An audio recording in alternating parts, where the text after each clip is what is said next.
They want to tell me that the perfect woman doesn't exist. So I just go ahead and I show them the evolved archer. Because my, oh my. All jokes aside, this is one of the best cards ever added to Clash Royale, and I think currently she is a top 3 card in the game, if not 2, because obviously the Little Prince is going to be number 1, and I've got videos coming with the Little Prince. Don't worry, they're going to be epic. Speaking of the devil, here he comes. The Little Prince is obviously taking the cake at number 1, but you can debate whether the archer is number 2 or number 3. I'm just here to give you the facts. She doesn't die to arrows. Okay, that's point number 1. Number 2, they have a 6-tile range, so that means they basically sit at the bridge and snipe the tower. Oh, and they do 312 damage a hit if they're far away from the opponent. So, I did the math because I know a lot of you guys, you struggle with math. It is what it is. Y'all are a bunch of lava players. Come on, I've built my audience, I know you guys.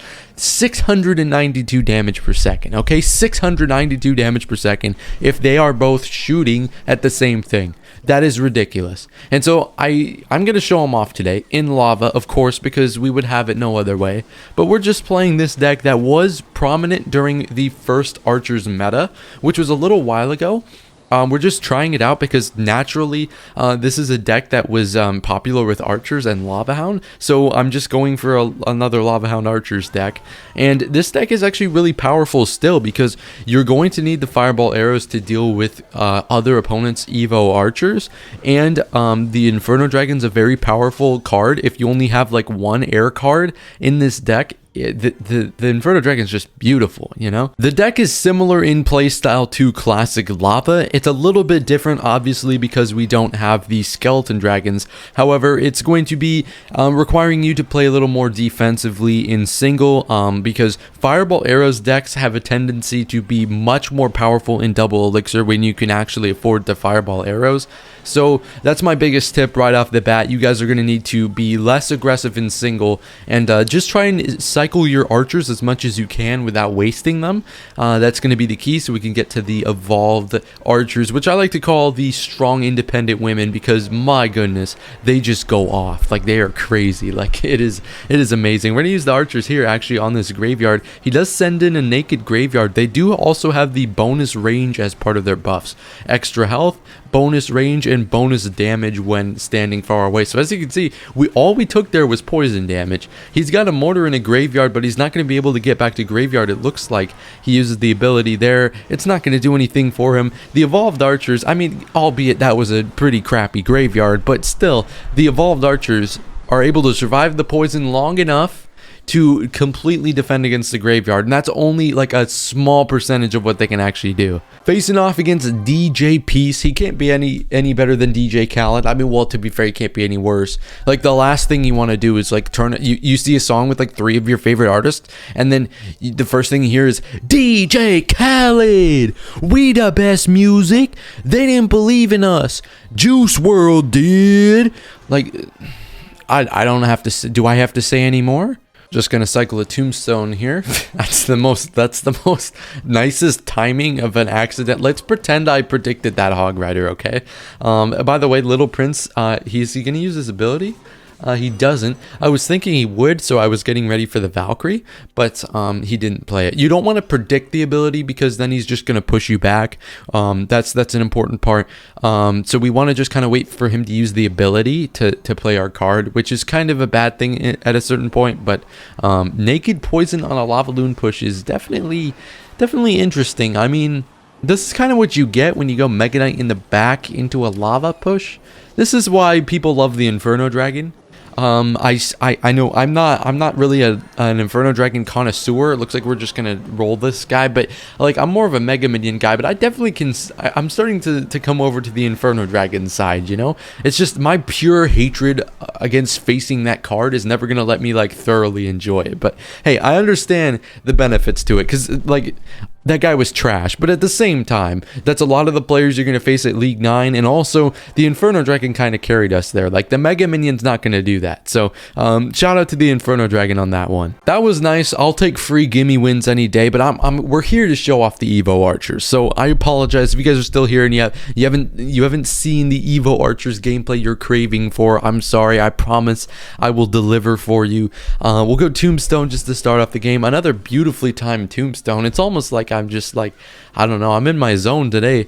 It's foresight, bro. I can see what they're doing, why they're doing it. So he's got Barb Barrel, he's got Tombstone. Looks like it could be Splash Yard. Okay, well, about my predicting the future, that kind of went down the drain. It's a bowler, so it could be Graveyard Freeze. Could be, that's the only thing I'm thinking of, is Graveyard Freeze. Which isn't a good thing. He's got Little Prince too. Okay, so this is just going to be a weird deck. You're going to see a lot of weird decks early season with the people experimenting with the Little Prince and stuff like that. So we'll see what he's going to do. Jesus. Okay, well, E-Giant was not one of the options I was thinking of, but oof, we are in for a treat. E-Giant, Phoenix, Little Prince, with the bowler, of course. The thing is, obviously, we have Tombstone, which is a big help against the E-Giant. We're forced to go Archers here because I do have to worry about that Phoenix getting a little too much damage. So the Phoenix does get 2 hits, but wait, yeah, 2 hits. So the thing is about this, we actually have the Tombstone and the Inferno Dragon, which is really nice. So mainly, we're going to want to use the Tombstone on defense for the E-Giant, obviously. I mean, come on. In the placement I showed you is the most common placement. But we want to go Lava Balloon to bait out his Tornado and then get our Inferno Dragon a ton of value. So basically, if he uses the Nado on our Balloon, we can use the Inferno Dragon to full counter the E-Giant. So that's what we're going to try and do here. We either pretty much take the tower now that his Tombstone is out, or he uses a Tornado and we kill the E-Giant. So we're actually going to go Inferno Dragon here. I'm expecting a Tornado, and he actually doesn't Tornado. Okay, that's a really smart play by him, because you can tell he's not like a horrible player, because with that, you know, with a lot of noobs, they probably would have Tornadoed the Balloon away, but he realized there was nothing he could do about that, so he decided to try and keep his tower alive. Now here's the tricky part for him. He's going to really struggle to get 458 damage, because we can count... Oh, by the way, you can do this Tombstone placement only if the E-Giant is on the furthest lane, like close to the bridge. You see how he's like all the way close to the bridge? So now he's going to get pulled. Do not do that if he was not placed next to the King Tower, okay? If he wasn't placed behind the King Tower, do not do that position. So we're going to go Valk up here. It's actually going to pull the Guardian, and then we can just go Tombstone over here. Like, as you can see, he can have all the damage in the left lane that he wants. He's not going to be able to... I mean, if he takes this tower, he's going to have to Lightning it. So if he wants to Lightning it, we're just going to be up a ton of Elixir, and it's pretty much just going to be game. So, GG. We've got Solemn. Let's see what he's got for us. I love to start off with the Archers split in the back. If I have them, I love to do it. Even more than Tombstone Lava first play, just because if I can get to my Evos fast, it is game changing. Like, the faster you get to the Evos, the better, always. So we like to just find excuses to play the Archers so that we can get to the Evolved Archers, because they're hard to kill. Like, they are going to be hard to take out. You've got to have a Fireball, a Poison, something like that to take them out. And it looks like we're going to be facing a fellow lava player, so shout out to Solemn for being a member of the Lava Hub, baby. Speaking of the Lava Hub, we do have a Discord server going on, 500 members, so join that if you want in the description. It's a pretty chill Discord server.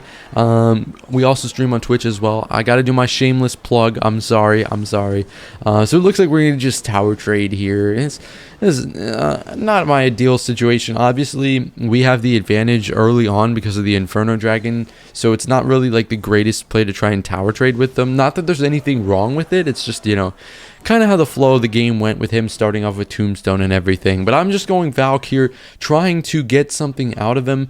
Mega Minion is good because that's one of his 2 air counters, so that's really good actually. I was looking for Barbs, I was looking for Mega Minion, anything right there pretty much. He goes Lava, we both pretty much go Lava at the same time, which is an advantage for me because his air counter is out. I believe the King Tower is going to finish off this Mega Minion. I mean, we'll have to see. Of course it doesn't. I have to burn the archers. He's going to... Oh, that's actually really good that I had to burn the archers there, because I was not expecting... I was not prepared for the tombstone. I should have been, but I wasn't. That's a play like I would do to somebody, but like I just wasn't expecting it. Now, he has no Skelly Drags, no Mega Minion in cycle either, so we will not worry about the lava on my tower. Instead, we're just going to worry about offense. Valk coming into tank for the King Tower, so we can get some extra hits with our balloon. And yeah, it looks like we're actually going to be able to take the tower with the balloon there, and then we just clean up the lava at the end, and it looks like that should be game. I would expect him to get... Okay, I guess he's not going to give up. I was hoping to play the archers once again, just to clean up the game. Like, I'm sorry we're not showing off the archers right now. This is the best deck I've seen for lava with the archers, just because it is so, like, it's so synergizing. The whole deck is so synergistic. Is that a word? It just is. Like, this is the best deck by far, but we haven't been able to show off the archers too much, sadly. Facing off against Isaiah, who's got a 26 ladder finish. Jeez, this guy's good. Hopefully, we're actually going to be able to show off the archers this game. I haven't been able to show off the archers as much as just show you why this is the best deck, because we're getting wins, and we're getting nice wins. I mean, the archers, they're not playing as big of a part as you would have thought, like maybe if you tapped on this video, but they're definitely doing some work, and we like to see that. We definitely like to see that. So we're going to go probably Inferno Dragon, and then I had a Valk on the drill. Like, I mean, this deck is very well rounded, I will say that, as well as what? There's two of them? Okay, I do not know what just happened there. So we just took 1400 damage when I should have pretty much cleaned up the whole thing for pretty much no damage. I mean, it's a good counter push. We got a little bit of damage. He's gonna go delivery BT. You know what? I'm not feeling bad. This is a balloon hit, assuming he doesn't play like a spirit or anything. So yeah, I mean, really weird. I don't know why on God's green earth there were two guardians there, but we'll just split. We'll go tombstone and then probably go with another lava here in just a second. Looks like he's coming in with another drill. We're just gonna go ahead and use the archers on it, and he actually drilled on my archers. I don't know if that was like intended, or I don't know what that was, but hey, we got a nice arrows value there. We don't really need arrows that much in this matchup, so it was just nice to use them there. And looks like we're gonna just have to let that lava go because of the little prince, but we're going to be able to fireball him towards the end here so we can try and get him out, and he is going to try and get that clone glitch off. I assume that's the bug there is with the clone, but he doesn't get it off because we did manage to fireball him, and that was just real well timed from us. Good fireball. So we're gonna go in again, up 800 damage. This lava's coming down here. We're gonna see what we can do. I got a Valk. He puts it really badly. That was not a good spot. I think he expected me to go with the Valk in the back again, but we're gonna go with the archers, and I don't believe he's gonna have a good answer for this. Look at them shred this thing. Oh my goodness. So he mistimes the ability again, and look at that. The archers, bro, they just shredded the guardian, and they're about to go through this royal delivery too. Okay, finally we're getting the archers value, and we force out a fireball, and like now how is he gonna defend this? He doesn't have bomb tower and cycle, doesn't have fireball. That's just gonna be GG's. Yeah, dude, I mean, we just stomped him. Too much value from the archers. He got scared, he got paranoid of the archers, and we managed to force out a freaking fireball like 14 seconds late on the archers too. And the problem with that is because once he fireballs them late, we could just plop down another pair of normal archers and get hella value. Let's go. Good game, bro. Following up, we've got Davin. Davin's got the tough task of trying to beat me while I'm on a win streak, which is really difficult to do if you guys are regular subscribers. And if you guys are regular subscribers and you're here like a lot, I want to like really apologize to you because I don't put enough effort into my content. And I really want to, and I think I'm really gonna sit down, like work on time management, start doing things to like better myself, like spend more time at the gym, organize my time, and make sure I get daily shorts and videos out for you guys as well as streams. So I'm really gonna try and do that, guys, I promise. And I'm gonna try and make the quality even better. So I want to be one of the big YouTubers, you know, next year. I want to be, you know, going to world finals with 100K, maybe a casting opportunity, you know. I think we can make it happen, and it's all up to me and how much effort I decide to put in. So feel free, let me have it in the comments. I want to know exactly what I can do to improve.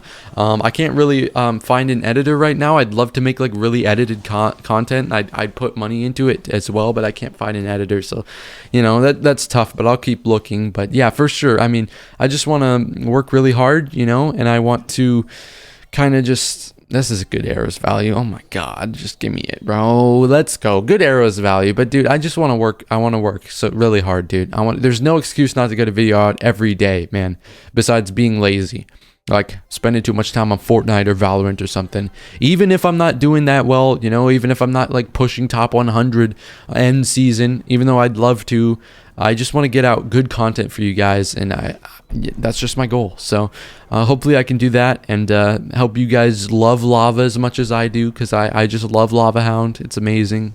But yeah, I mean, all of you guys, all 20,000 of you, I can't believe I have 20,000 subscribers. I just whiffed the fireball. That's your 20,000 subscriber special right there. I'm sorry, but dude, yeah, all of you guys, I never thought that one day I would have 20,000 freaking subscribers, and I don't do enough for you guys, and I think that I'm genuinely gonna try and do as much as I can, you know, to put in the effort, put in the work, and yeah, you know, it's gonna be good. We got a good future ahead of us, guys. We got a good future. I feel like we can make it work. I'm trying to work on making my content, you know, better than just like straight gameplay videos, you know, but yeah, I'll work and I'll experiment, and hopefully we'll find the best content for you guys, because I want to make sure you guys get the best. And so the goal here is to try and keep the Evo archers alive, obviously, and I use the tombstone to kind of keep them away, because if they are far away, if they're far away from the target, they will actually deal double damage. So they have to be farther away. That's the niche, or the what is the word there? The weird little interaction thing. What is a word for that, guys? I'm tripping right now. I don't know the word for it. Tombstone here just to make sure the lumberjack doesn't do nothing funky. We got to worry about the E-Dragon too. Honestly, I don't even care. It can get one hit. We just need to worry about the Guardian.